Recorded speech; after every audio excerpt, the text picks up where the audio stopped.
Hello everyone, this is Yuka. Today, I'm gonna show you how to make a vegan keto avocado brownie. I tried so many brownie recipes before, but I always forgot to stock baker's chocolate and always had to run to the store. So, I made the recipe, you don't even need them. And this is by far my favorite vegan keto brownie, and easy enough for me to want to make more often. So let's get started.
Alright, it's tasting time.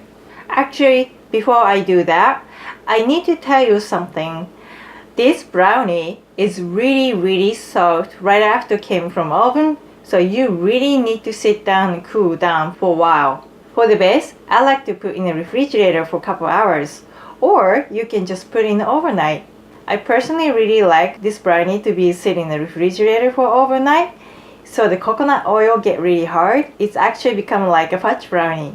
I made a mistake so many times by trying to eat the warm brownie right away because the oil's really still melting and it's really greasy and then easy to break it down. And here's the brownie. I overnight it and this is pretty hard. Alright, I'm gonna try this out.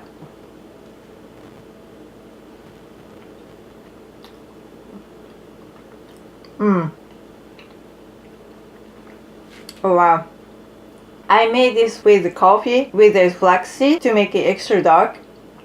I love dark chocolate, but if you don't really like the too much of darkness, you might want to soak flaxseed in almond milk or soy milk. Another tip is after you mix everything in the food processor, you can taste them a little bit. So you can pretty much tell how much sweetness you like to have. If you're used to eating 85% of dark chocolate, this is probably sweet enough for you. But if you really need it a lot sweeter, just try add a little bit more before you bake them and you're gonna love this. Alright, please hit the subscribe buttons down below and hit the likes if you like this recipe. And I'd love to hear from you how it turned out. So let me know and I'll see you soon.